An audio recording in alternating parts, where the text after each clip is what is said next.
क्या हमारा भाग्य पहले से लिखा होता है? हमारे भाग्य में जो भी कुछ घटता है वह पहले से तय होता है। दोस्तों, गरुड़ पुराण में बताया गया है कि मनुष्य के भाग्य में जो भी कुछ जन्म से मृत्यु तक घटता है वह पहले से तय होता है। मृत्यु और जन्म ही एक ऐसा सत्य है जिसे कोई टाल नहीं सकता। पर हम यह नहीं जान पाते कि हमारा भाग्य हमारे जन्म से पहले ही लिखा होता है या जन्म के बाद। लेकिन गरुड़ पुराण में जन्म, मरण और कर्म के बारे में विस्तृत रूप से जानकारी दी गई है। तो आइए शुरुआत करते हैं गरुड़ पुराण की उस ज्ञानवर्धक प्रस्तुति की कि मनुष्य का भाग्य कब लिखा जाता है। क्या मनुष्य का भाग्य उसके जन्म से पहले लिखा जाता है या जन्म के बाद? नमस्कार दोस्तों, स्वागत है आप सभी का आपके अपने चैनल ज्ञान आलोक विद भक्ति के साथ। मित्रों, गरुड़ पुराण की इस ज्ञानवर्धक प्रस्तुति में आप खो जाएं, उससे पहले हम आपको बता दें कि इस वीडियो को आधा अधूरा देखने की गलती बिल्कुल भी न करें, क्योंकि यह गरुड़ पुराण की वह ज्ञानवर्धक प्रस्तुति है जो आपके जीवन से जुड़ी हुई है। गरुड़ पुराण के इस रहस्यमय ज्ञान को जानने के बाद आपके जीवन से जुड़े समस्त लोभ, क्रोध, मोह और दुखों का अंत होगा। भगवान श्री कृष्ण कहते हैं, कभी भी किसी व्यक्ति को गरुड़ पुराण की बातों को आधा अधूरा नहीं सुनना चाहिए, क्योंकि आधा अधूरा ज्ञान हमेशा विष के समान होता है। इसलिए मित्रों, आपसे यही आग्रह है, इस वीडियो को बिना स्किप किए बिना अंत तक जरूर देखें। साथ ही इस वीडियो को एक लाइक और चैनल को सब्सक्राइब अवश्य करें। और हाँ दोस्तों, कमेंट बॉक्स में जय श्री कृष्णा लिखकर ईश्वर को अपना आभार अवश्य व्यक्त करें। इस वीडियो हम आगे जानेंगे कि भाग्य कब लिखा जाता है, क्या हम उसे बदल सकते हैं। मित्रों, अब हम जानते हैं वह कथा जो गरुड़ पुराण में वर्णित है, जहां स्वयं श्री कृष्ण नारद जी को भाग्य, जन्म, मृत्यु और कर्मों के रहस्य बताते हैं। एक समय की बात है, द्वारका नगरी में दिन था। भगवान श्री कृष्ण अपने दिव्य आसन पर विराजमान थे। उसी समय देवर्षि नारद नारायण नारायण का जाप करते हुए वहां पहुंचे। उन्होंने श्री कृष्ण को प्रणाम किया और बोले, हे प्रभु, आप त्रिकालदर्शी हैं। मैंने सुना है कि जो भी जीव मनुष्य जन्म लेता है, क्या उसका भाग्य पहले से लिखा होता है? हे प्रभु, मैं जानना चाहता हूं कि मनुष्य के साथ जो कुछ घटनाएं घटती हैं, क्या वह जन्म से पहले तय होती हैं या वह पिछले जन्म का भोग भोगता है? क्या ये सत्य है, और क्या हम अपनी मेहनत और कर्मों से इसे बदल सकते हैं? श्री कृष्ण नारद जी की बात सुनकर मुस्कुराए और बोले, हे नारद, आपका ये प्रश्न अत्यंत गुणवान और महत्वपूर्ण है। ये प्रश्न मानव जाति के जन्म, कर्म और मृत्यु से जुड़ा हुआ है।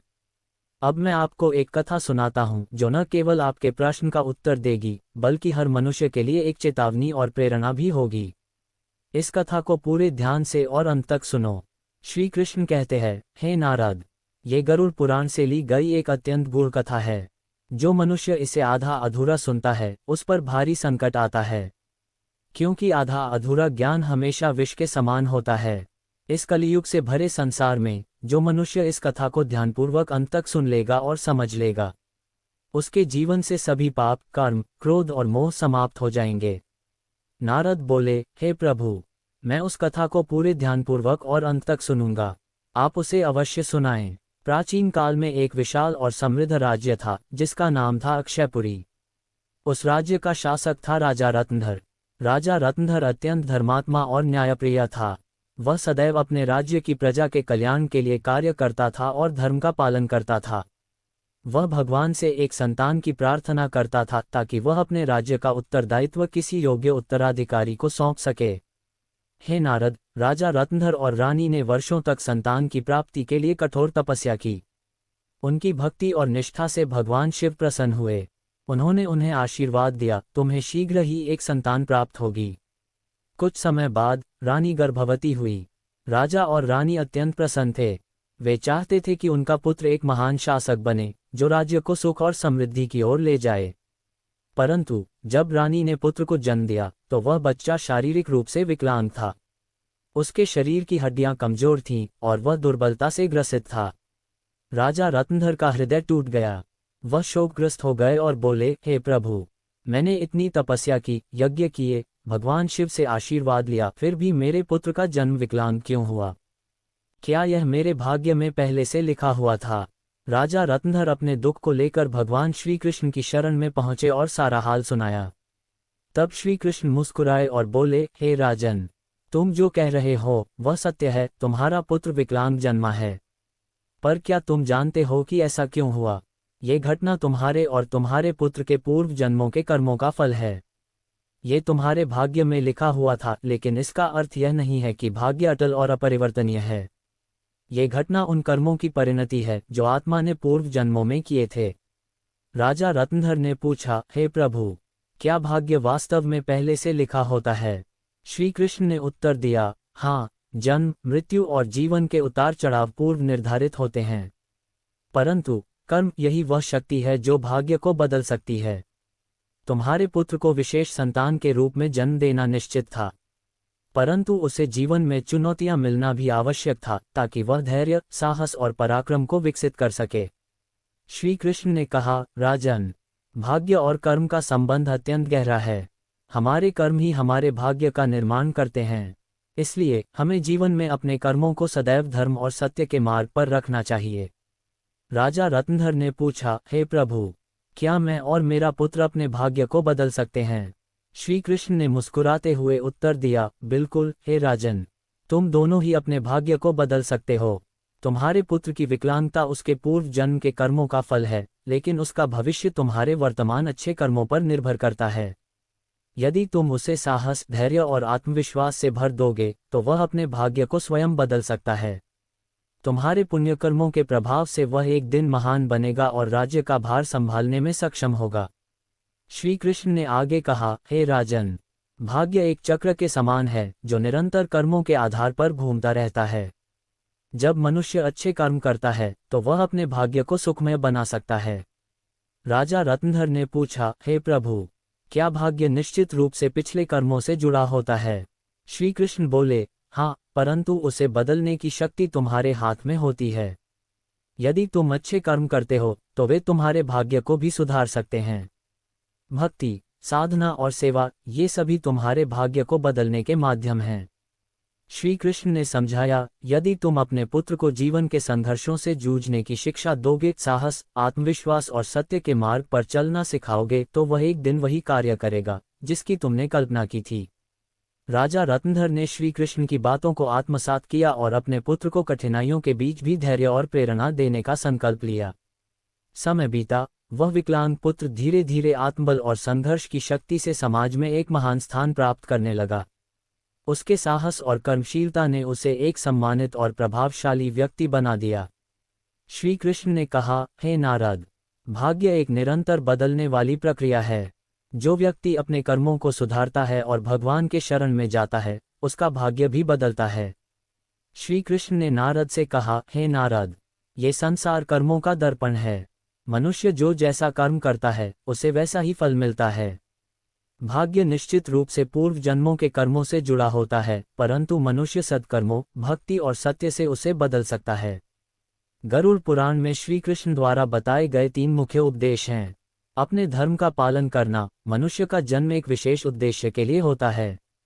जो व्यक्ति अपने पिछले जन्म में पाप करता है वह इस जन्म में उसका भोग भोगता है, क्योंकि मनुष्य का भाग्य जन्म से पहले ही तय होता है।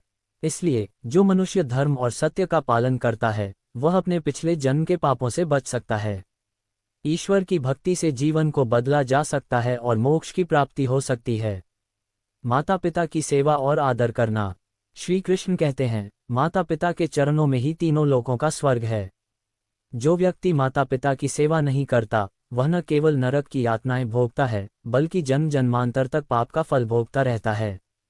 इसलिए मनुष्य को अपने जीवन में माता पिता की सेवा को सर्वोच्च धर्म मानकर निभाना चाहिए। अहंकार का त्याग करना। अहंकार मनुष्य का सबसे बड़ा शत्रु है। जिसके अंदर अहंकार प्रवेश कर जाता है वह सत्य और धर्म से भटक जाता है। श्री कृष्ण कहते हैं, अहंकारी व्यक्ति अपने वर्तमान जीवन को संकट में बना देता है और अगले जन्म में भी नरक भोगता है। इसलिए मनुष्य को सत्य, धर्म और प्रेम की भावना रखनी चाहिए। मनुष्य को समझना चाहिए कि मृत्यु के बाद केवल उसके अच्छे कर्म ही उसके साथ जाते हैं। इसलिए वह अपने जीवन में धर्म, सत्य, परोपकार और सेवा को अपनाए। यही आत्मा की मुक्ति का मार्ग है। श्री कृष्ण ने नारद जी से कहा, हे नारद, ये कथा केवल ज्ञान की नहीं, चेतावनी और प्रेरणा की भी है। मनुष्य को ये समझना चाहिए कि जीवन में जो कुछ भी घटित होता है वह पिछले कर्मों का फल है। परंतु ये भी उतना ही सत्य है कि वर्तमान के सत्कर्म हमारे भविष्य और भाग्य को बदल सकते हैं। गरुड़ पुराण हमें सिखाता है कि भाग्य पूर्व जन्म के कर्मों पर आधारित होता है, लेकिन वह स्थायी नहीं है। अच्छे कर्म, भक्ति और सेवा से उसे बदला जा सकता है। ईश्वर की भक्ति से मनुष्य पापों से मुक्त हो सकता है। जो लोग ईश्वर की शरण में रहते हैं वे मोक्ष की ओर अग्रसर होते हैं। जीवन एक बोया हुआ खेत है। मनुष्य जैसा बीज बोएगा वैसा ही फल पाएगा। इसलिए सजग होकर अच्छे कर्म करना ही सच्चा धर्म है। श्री कृष्ण कहते हैं, हे मनुष्य, तू अपने कर्मों पर ध्यान दे। स्वार्थ, पाप और अहंकार का त्याग कर। धर्म, सत्य, सेवा और भक्ति का पालन करे। यही जीवन का सबसे बड़ा सत्य है। भाग्य जन्म से पहले लिखा जा सकता है, लेकिन तू उसे बदल सकता है अपने कर्मों और ईश्वर की भक्ति से। गरुड़ पुराण न केवल मृत्यु के रहस्यों को उजागर करता है, बल्कि जीवन को सही दिशा देने का ज्ञान भी प्रदान करता है। ये हमें सिखाता है कि आत्मा अजर अमर है। जीवन एक अवसर है पाप को काटने, पुण्य कमाने और मोक्ष पाने का। तो मित्रों, इस ज्ञानवर्धक कथा का सार है, कर्म करो, धर्म पर चलो और ईश्वर में श्रद्धा रखो। यही मार्ग तुम्हारे भाग्य को उज्ज्वल बना सकता है और आत्मा को परम शांति दे सकता है। गरुड़ पुराण में मनुष्य के जन्म मरण से लेकर वर्तमान जीवन कैसे जिया जाए, इन सभी चीजों के बारे में विस्तार से वर्णन किया गया है। मनुष्य के जीवन से लेकर मृत्यु तक की सारी जानकारी इस धर्म ग्रंथ गरुड़ पुराण में बताई गई है। मनुष्य जीवन में जो कुछ घटित होता है वह हमारे पिछले जन्म का फल है। दोस्तों, गरुड़ पुराण हमें ये सिखाता है कि भाग्य केवल कर्मों का फल है। भले ही भाग्य जन्म से पहले लिखा हो, पर हम अपने कर्म से इसे बदल सकते हैं। मित्रों, जीवन एक दुर्लभ अवसर है जिसे सही दिशा में ले जाकर हम आत्मा को मोक्ष की ओर अग्रसर कर सकते हैं। दोस्तों, गरुड़ पुराण के द्वारा बताई गई सभी बातों को अवश्य ध्यान में रखें और सत्य की राह पर चलें। इससे आने वाला जीवन अत्यंत सुखद होगा। और दोस्तों, यदि वीडियो अच्छा लगा हो तो इस वीडियो को लाइक करके कमेंट में जय श्री कृष्ण जरूर लिखें और हमारे चैनल ज्ञान अलोंग विद भक्ति को अवश्य सब्सक्राइब करें ताकि हर एक नया वीडियो आप तक तुरंत पहुंचे। धन्यवाद। राधे राधे।